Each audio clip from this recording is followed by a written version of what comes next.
মসজিদ কোনো রাজনৈতিক কেন্দ্র হতে পারে না। কোনো মসজিদে কোনো রাজনৈতিক কথাবার্তা চলবে না। রামগঞ্জের কোনো মসজিদে কোনো ইমাম সাহেব কোনো রাজনৈতিক দলের সম্পৃক্ত থাকলে তাকে সেই মসজিদ থেকে বাদ দিতে হবে। সেই সুযোগটি আমরা আনেন।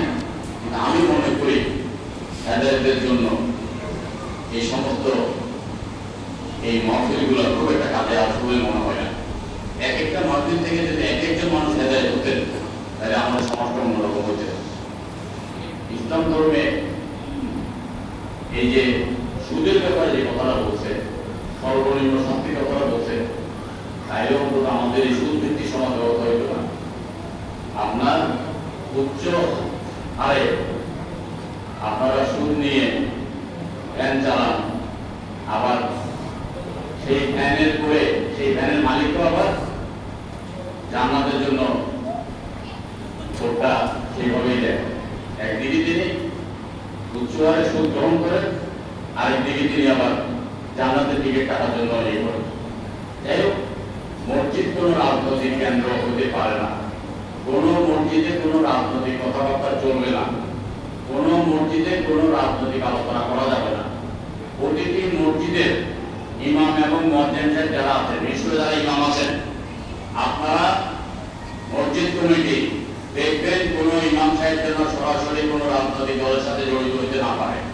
কোনো মসজিদে, রামগঞ্জের কোনো মসজিদে কোনো ইমাম সাহেব কোনো রাজনৈতিক দলের সম্পৃক্ত থাকলে তাকে সেই মসজিদ থেকে বাদ দিতে হবে। মসজিদে কোনো রাজনৈতিক কথা বলা যাবে না। রাজনীতির কথা বলতে চান মাঠে ময়দানে করবেন, আল্লাহ তাআলা দোহাই দেবেন, বেহেশতের দোহাই দেবেন, সত্যকে শাসনের কথা বলবেন, ভোটে জেতার জন্য যত অসৎ কাজ করবেন এই কাজগুলা যেন কেউ করতে না পারে সে ব্যাপারে খেয়াল রাখবেন।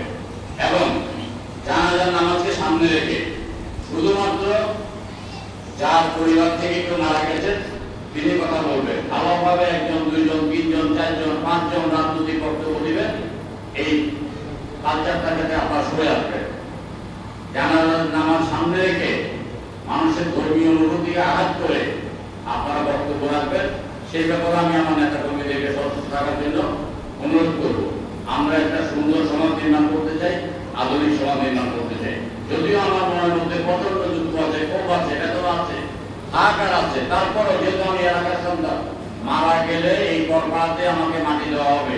সেই কারণে করপাড়ার উন্নয়নের জন্য আমার যতটুকু স্বার্থের অভিযোগ আমি করার চেষ্টা করব। আপনারা জানেন ইতিমধ্যে 15,000 পরিবারকে আমরা মাথা পিছু 10 কেজি করে চাল দিয়েছি। অনেকে আমাকে